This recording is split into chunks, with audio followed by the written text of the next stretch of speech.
प्राकृत प्रशिक्षण YouTube channel में आप सभी का स्वागत है। आज इस वीडियो के माध्यम से आप सभी प्रश्नोत्तर रत्नमालिका ग्रंथ पर आधारित प्रतियोगिता के प्रश्न पत्रों का सही उत्तर प्रश्नोत्तर ग्रंथमालिका के अनुसार ही देख रहे हैं। अभी हम सभी इस वीडियो में 7वें प्रश्न पत्र के उत्तर देखेंगे। चलिए प्रारंभ करते हैं। प्रश्न क्रमांक 1, प्रश्नोत्तर रत्नमालिका को खाली स्थान पर धारण करने का निर्देश लेखक ने किया है। मतलब इस प्रश्नोत्तर रत्नमालिका को हम कहां पर धारण करें। 4 ऑप्शन हैं, मस्तक पर, मस्तक, कंठ, हृदय या शीर्ष। इसके उत्तर के लिए हमें 2 श्लोक दिखाई दे रहे हैं। पहले तो शुरुआत में ही दूसरे नंबर पर, कंठ स्थितया विमल प्रश्नोत्तर रत्नमालिका, कंठ में स्थित विमल प्रश्नोत्तर रत्नमालिका, यहां पर कंठ लिखा हुआ है। 28वें श्लोक पर जाते हैं तो वहां पर भी इति कंठगता विमला प्रश्नोत्तर रत्नमालिका ये शब्द। तो दोनों ही स्थान पर लेखक कहना चाह रहे हैं कि इस प्रश्नोत्तर रत्नमालिका को, क्योंकि ये रत्नों की माला है, माला को कहां पर धारण किया जाता है, कंठ में, गले में माला को धारण किया जाता है। तो इस दृष्टि से इस प्रश्न का सही उत्तर है बी, कंठ। दूसरा प्रश्न, ग्रंथकार के अनुसार बड़प्पन का मूल क्या है। बड़प्पन, बड़ा होना, इसका मूल क्या है, कैसे व्यक्ति बड़ा होता है। 4 ऑप्शन हैं, किसी से याचना नहीं करना, किसी को यातना नहीं देना, सभी का सम्मान करना, सभी से गलतियों की क्षमा मांगना। श्लोक नंबर 9 पर आ जाइए। किम गुरुताया मूलम यदि तद प्रार्थनम यदेत द प्रार्थनम नाम। किम क्या, गुरुताया मूलम, गुरुता का, गुरुताया, गुरुता का मूलम, मूल क्या है। गुरुता यानी बड़ापन, बड़प्पन, बड़प्पन का मूल क्या है। इसका उत्तर यहां दे रहे हैं, यत एतत अप्रार्थनम नाम। यह जो अप्रार्थना नामक गुण है वह ही गुरुता यानी बड़प्पन का मूल है। अप्रार्थना मतलब प्रार्थना नहीं करना, याचना नहीं करना, डिमांड नहीं करना, किसी से सहयोग की अपील नहीं करना। अप्रार्थना यह ही गुरुता का, बड़प्पन का मूल है। तो यहां पर हमारे प्रश्न का सही उत्तर हो गया ए, किसी से याचना नहीं करना।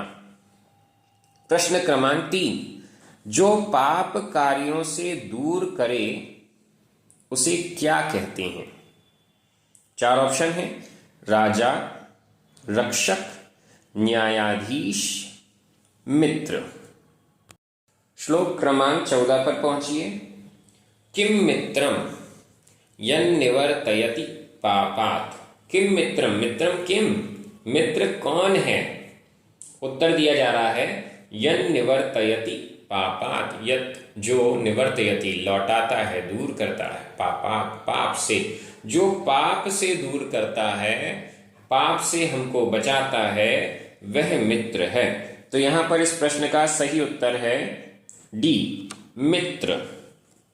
प्रश्न क्रमांक 4, प्रश्नोत्तर रत्नमालिका के अनुसार दृष्ट और अदृष्ट लाभ के लिए कहां स्थित होना चाहिए।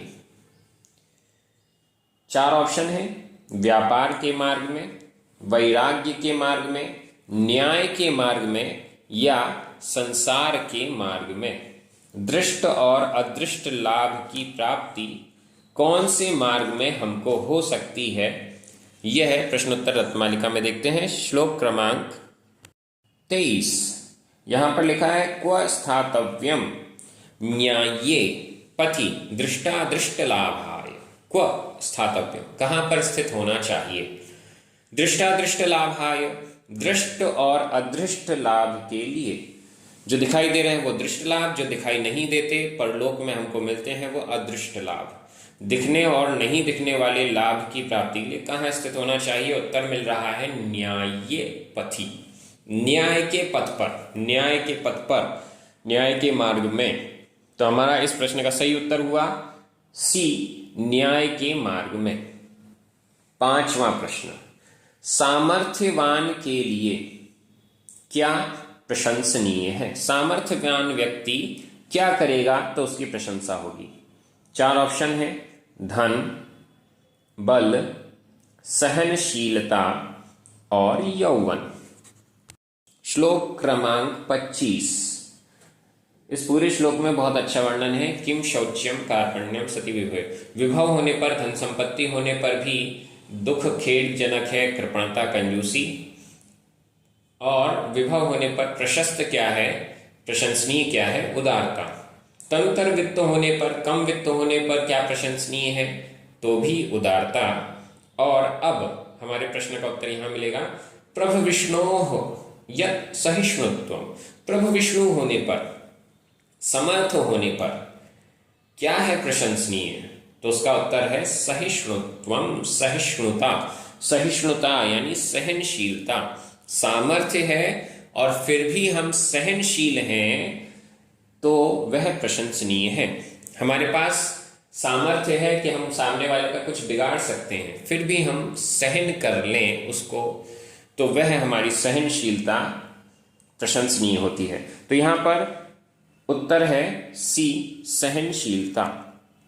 6वां प्रश्न, अलंकृति का क्या अर्थ है? अलंकृति का अर्थ क्या है?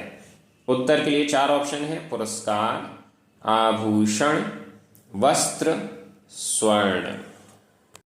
श्लोक नंबर 29 पर पहुंचिए। अलंकृति शब्द एकदम अंतिम शब्द है। रचिता मोघ वर्षेण सुधियाम सदलंकृति। यह जो रत्नमालिका नामक ग्रंथ, प्रश्नोत्तर रत्नमालिका नामक ग्रंथ है, यह सुधियाम, सुधी लोगों के लिए, बुद्धिमान पुरुषों के लिए सदलंकृति है। सत यानी सच्ची अलंकृति है।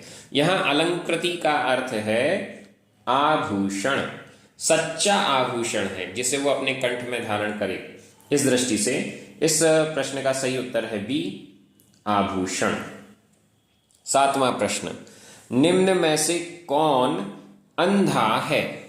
अंधा कौन है, किसको दिखाई नहीं देता? 4 ऑप्शन है, पुरुषार्थहीन, अकार्य में लीन, परोपकारहीन और व्यापार में लीन। उत्तर मिल रहा है श्लोक क्रमांक 16 में। कोंधो यो कार्यरतः कः अंधः, अंधः कः, कौन अंधा है? उत्तर, यह अकार्यरतः, यह जो अकार्यरत है, नहीं करने योग्य कार्य में भी जो रत है, लीन है, वह व्यक्ति अंधा है। जो कार्य करने योग्य नहीं है उसमें ही लगा है, इसका मतलब उसको दिखता ही नहीं है कि क्या करना है क्या नहीं करना है, ऐसा व्यक्ति अंधा है। तो यहां पर इस प्रश्न का सही उत्तर है बी, अकार्य में लीन। 8वां प्रश्न, निम्न में से गलत कथन को पहचानिए। इसका मतलब 3 कथन तो सत्य हैं, एक असत्य है। पहला, मूर्ख के अधीन नहीं होना चाहिए। दूसरा, विषादग्रस्त के अधीन नहीं होना चाहिए। तीसरा, कृतज्ञ के अधीन नहीं होना चाहिए। और चौथा, घमंडी के अधीन नहीं होना चाहिए। कुल मिलाके किसके अधीन नहीं होना चाहिए और किसके अधीन होना चाहिए? इन 3 के तो अधीन नहीं होना है और एक किसके अधीन हम हो सकते हैं, ये हमें बताना है। उत्तर के लिए हम सभी चल रहे हैं श्लोक क्रमांक 20 पर। कंठगतैरप्य सुभी कस्यात्मानो समर्प्यते जातु। कस्य, किसके प्रति, आत्मा स्वयं को, नो नहीं, समर्प्यते, किसके लिए हम स्वयं को समर्पित ना करें, चाहे कंठगत भी क्यों ना हो, प्राण निकलने वाले ही क्यों ना हो, तो भी हम किसके प्रति समर्पित ना हो, किसके अधीन ना हो। उत्तर, मूर्खस्य, मूर्ख के, विषादस्य, विषादग्रस्त के, च और गर्वस्य, गर्व यानी घमंडी के, तथा कृतघ्नस्य, कृतघ्न के, इन चार के प्रति समर्पित नहीं होना चाहिए। तो पहला वाला ऑप्शन मूर्ख के अधीन नहीं होना चाहिए, यह तो सही कथन है। विषादग्रस्त के अधीन नहीं होना चाहिए, यह भी सही है। कृतज्ञ के अधीन नहीं होना चाहिए, यहां पर लिखा है कृतघ्न। कृतघ्न का मतलब होता है किए हुए उपकारों को नहीं मानने वाला कृतज्ञ है। और यहां सी ऑप्शन में लिखा हुआ है कृतज्ञ।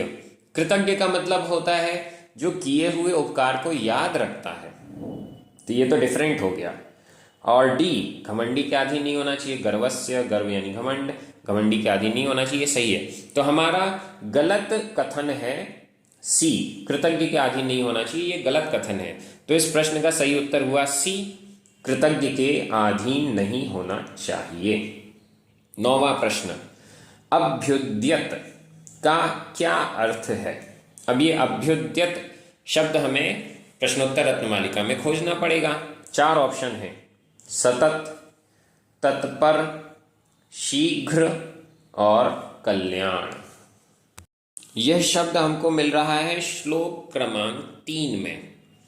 को गुरुरधिगत तत्व सत्वहिताभ्युद्यतः सततम, सत्वहित अभ्युद्यतः, सत्व के हित में अभ्युद्यत।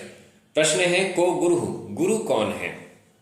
उत्तर दिया जा रहा है अधिगत तत्व, जिसने तत्व को अधिगत कर लिया है, तत्व को जान लिया है। और सत्वहित, जीवों के हित में, कल्याण में अभ्युद्यत हैं, सततम, सतत यानी निरंतर, अभ्युद्यत हैं यानी तत्पर हैं। अभ्युद्यत का अर्थ हुआ तत्पर, लगे हुए हैं, कार्य में कार्य कर रहे हैं, पुरुषार्थशील हैं, तो वह अभ्युद्यत का अर्थ हुआ तत्पर। यहां प्रश्न का सही उत्तर है बी, तत्पर। 10वां अंतिम प्रश्न, तृष्णा को भव की वल्ली कहा गया है। वल्ली का क्या अर्थ है? 4 ऑप्शन है, पेड़, पुष्प, फल, लता। श्लोक नंबर 7 पर पहुंचिए। का भववल्ली तृष्णा, का यानी क्या है, भववल्ली, भव की वल्ली क्या है, भव की बेल क्या है, भव की लता क्या है, संसार को बढ़ाने वाली कौन है? उत्तर है तृष्णा। तृष्णा ही भव की वल्ली है, संसार को बढ़ाने वाली है। तो यहां पर वल्ली का अर्थ पेड़ नहीं है, पुष्प नहीं है, फल भी नहीं है। इसका सही उत्तर है लता। तो हमारे प्रश्न का सही उत्तर हुआ डी, लता। इस प्रकार से ये प्रश्न पत्र सॉल्व हो गया है। अगर आप चाहते हैं कि आपको प्राकृत जैनागम के ग्रंथों का स्वाध्याय एक एक शब्द से करना है तो आप इस चैनल को सब्सक्राइब कीजिए और वीडियोस का लाभ लीजिए। अगर आप प्राकृत भाषा को सीखना चाहते हैं तो भी यह चैनल आपके लिए बहुत उपयोगी है, जरूर सब्सक्राइब कर लें। सभी को जय जिनेंद्र।